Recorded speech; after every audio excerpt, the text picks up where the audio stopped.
Karena orang tidak dekat dengan Tuhan. Tadi saya sampaikan itu. Ini sepertinya orang sudah mulai tidak dekat dengan Tuhan. Karena orang tidak dekat dengan Tuhan itu menjadi lemah imannya, Pak. Orang ciri-ciri orang lemah iman itu ketika ada saudaranya yang agama yang lain mendirikan tempat ibadah yang tidak sesuai dengan keyakinannya menjadi kuat.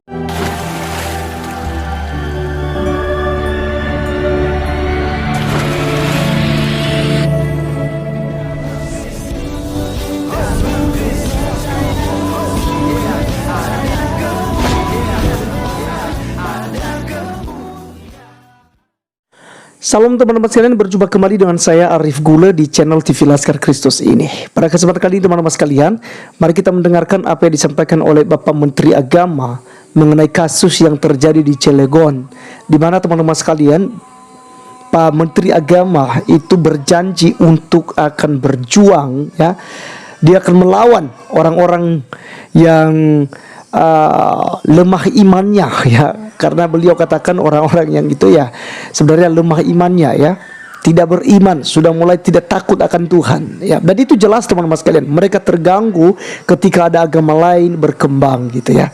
Padahal agama, ya, di Indonesia ini dijamin kebebasannya teman-teman sekalian, siapapun, ya.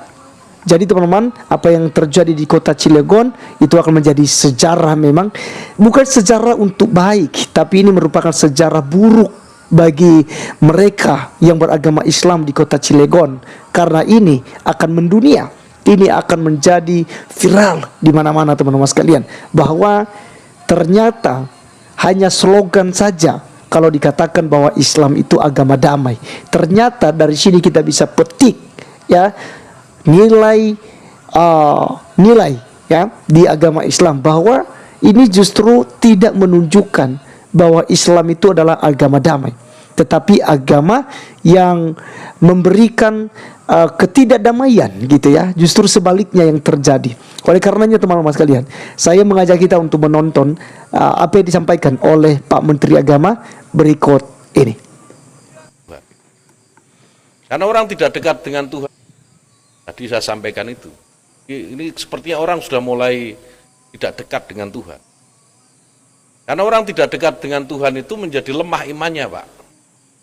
Orang ciri-ciri orang lemah iman itu ketika ada saudaranya yang agama yang lain mendirikan tempat ibadah yang tidak sesuai dengan keyakinannya menjadi khawatir.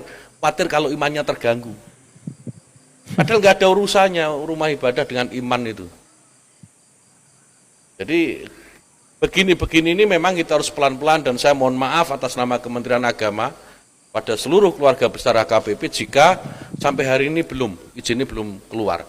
Tapi percayalah Pak, kami tidak akan menyerah, dan akan terus memperjuangkan supaya izin pendirian gereja HKBP di kota Cilegon bisa segera diterbitkan.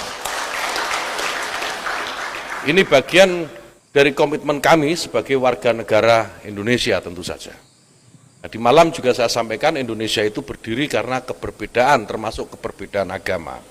Tidak akan ada Indonesia jika tidak ada Islam, Pak. Tidak ada Indonesia jika tidak ada Kristen, tidak ada Katolik, tidak ada Hindu, tidak ada Buddha, tidak ada Konghucu, dan tidak ada agama-agama lokal, tidak mungkin ada Indonesia. Indonesia itu ada karena ada keberbedaan ini, ada kebinekaan, itu yang membuat Indonesia kuat. Nah, oleh karena itu kalau ada orang yang mencoba mengganggu kebinekaan ini, itu artinya ya orang ini sedang mencoba mengganggu Indonesia. Siapapun yang mengganggu Indonesia saya akan hadapi, Pak. Insya Allah saya berani. Oke teman-teman sekalian, itulah yang disampaikan oleh Pak Menteri Agama kita, dan kita bersyukur dengan harapan dan juga janji yang sudah diucapkan oleh Pak Menteri Agama kepada kita semua, ya, kepada anak bangsa, kepada orang-orang Kristen yang ada di Cilegon, ya. Jadi katanya teman-teman sekalian bahwa dia tidak akan tinggal diam, ya. Mereka yang bekerja di Menteri Agama tidak akan tinggal diam, tapi mereka akan berjuang untuk memberikan izin, ya, mengeluarkan izin untuk pembangunan gereja yang ada di Cilegon, ya. Dan saya percaya teman-teman sekalian, saya berdoa, dan ini iman kita bersama, bahwa apa yang sedang terjadi hari-hari ini di kota Cilegon ini adalah permulaan untuk kemerdekaan bagi orang Kristen di sana. Ini awal untuk membuka jalan agar pemerintah menaruh perhatian khusus kepada orang-orang Kristen yang ada di kota Cilegon, ya. Dan ini yang kita doakan bersama. Kita mendukung Pak Menteri Agama yang akan memperjuangkan hak-hak daripada orang Kristen yang ada di sana. Jadi apa yang disampaikannya, orang yang terganggu ketika ada gereja, ya, seperti para ulama di situ, teman-teman sekalian, tokoh agama, ya, ustadz dan juga wali kotanya dan orang-orang Islam yang dari sana, itu lemah imannya, jelas sekali lemah imannya. Kenapa terganggu kalau ada gereja? Ini yang menjadi persoalannya. Ini menjadi tanda tanya buat kita. Kenapa kalian ketakutan? Jadi kalau selama ini katakan Islam fobia gitu, ya, ada Islam fobia di Indonesia, ternyata tidak, yang ada Kristen fobia. Itu yang ada, teman-teman sekalian, Kristen fobia yang ada. Maka teman-teman sekalian, ya, kita akan lihat bagaimana Tuhan akan bekerja di kota Cilegon. Saya terlalu yakin dengan iman bahwa Cilegon akan dilawat. Cilegon akan banyak orang yang cinta akan Tuhan Yesus Kristus. Kita akan lihat ke depan, akan ada banyak kesaksian-kesaksian dari orang-orang Cilegon yang akan percaya kepada Tuhan Yesus Kristus sebagai Tuhan dan Juru Selamat pribadi. Teman-teman sekalian, kita akan menantikan itu. Dan saya percaya bahwa pemerintah juga, khususnya Bapak Presiden Jokowi, tidak akan tutup telinga, teman-teman sekalian. Tidak akan menutup telinga, tidak akan menutup mata. Dia akan mendengar dan dia pasti akan memberikan perhatian khusus di sana. Dan kita akan lihat bagaimana Tuhan campur tangan, bagaimana Tuhan ikut campur dalam persoalan ini. Karena orang Kristen tidak punya kekuatan apa-apa untuk melawan. Kita hanya berserah kepada Tuhan kita Yesus Kristus. Teman-teman, apa yang dikatakan oleh firman Tuhan dalam Matius 5 ayat 10 dan 11 kepada kita. Saya akan bacakan buat kita. Berbahagialah orang yang dianiaya oleh sebab kebenaran, karena mereka lah yang mempunyai kerajaan sorga. Ya. Jadi orang-orang Kristen yang ada di Cilegon, hai teman-teman, Bapak Ibu, ya, saudara-saudari saya yang ada di kota Cilegon, percayalah bahwa saat ini Anda teraniaya karena Anda menderita untuk tidak memiliki tempat ibadah.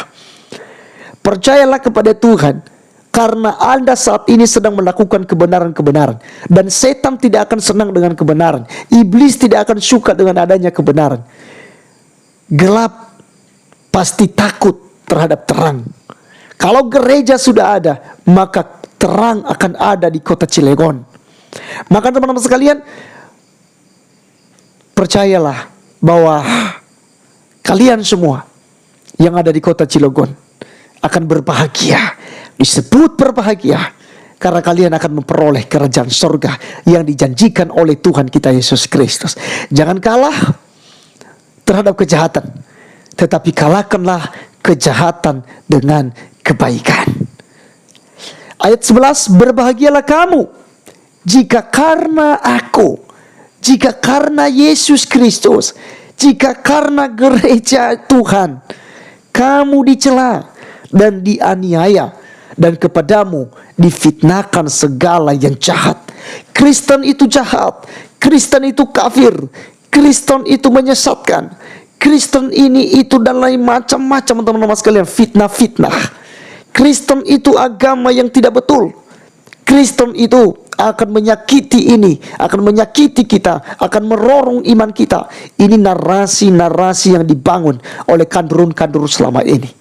Dan itu semua fitnah yang dituduhkan kepada kita. Itulah aniaya yang dituduhkan, yang diberikan kepada kita, supaya kita tidak boleh memiliki kebebasan di NKRI ini. Dan ini yang dikejar oleh kandurun-kandurun, seperti mereka yang mu'alaf, seperti Agustan, teman-teman sekalian, Ahmad Kainama, Yahya Waloni, Irene Handono, Bangun Samudra, Feliciau, Ustadz Nandar, Ustadz Somad, dan beberapa ustadz-ustadz lain, teman-teman sekalian, yang terus menyerang kekristenan, menebarkan kebencian, menebarkan fitnah terhadap orang Kristen. Ini yang dikatakan oleh Alkitab, berbahagialah orang yang dianiaya oleh sebab kebenaran, karena mereka lah yang punya kerajaan sorga.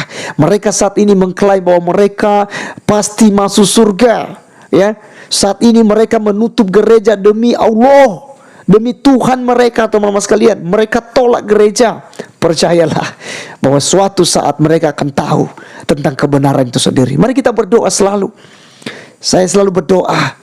Saya meneteskan air mata teman-teman sekalian ketika mendengarkan tentang saudara-saudari seiman yang ada di kota Cilegon, di mana dipublikasikan penolakan secara terang-terangan. Wali kota dipaksakan teman-teman untuk menandatangani petisi yang mereka buat. Ya, berbahagialah kamu jika karena aku, karena Yesus, kamu dicela dan dianiaya dan kepadamu difitnah segala yang jahat. Jadi teman-teman sekalian, jangan kita sakit hati, tapi kita bersyukur. Jadikanlah hal ini ya sebagai motivasi buat kita untuk kita terus maju, untuk terus kita memperjuangkan pelayanan pekerjaan Tuhan dan memberikan dampak positif sesuai dengan ajaran kita. Kita dicaci maki, kita dihina, kita dimusuhi, kita tetap melepaskan pengampunan. Karena Tuhan Yesus mengajarkan kepada kita dalam Matius 5 ayat yang ke-44. Kasihilah musuhmu dan berdoalah bagi mereka yang menganiaya kamu. Jadi teman-teman sekalian, silakan tetap bertekun dalam doa, berpengharapan mujizat pasti terjadi. Terima kasih teman-teman, sekian video kali ini. Biarlah menjadi berkat buat kita dan menjadi kekuatan dan menjadi semangat baru untuk kita. Saya Arif Gula undur diri, sampai ketemu di video berikutnya. Tuhan Yesus memberkati kita semua. Salam.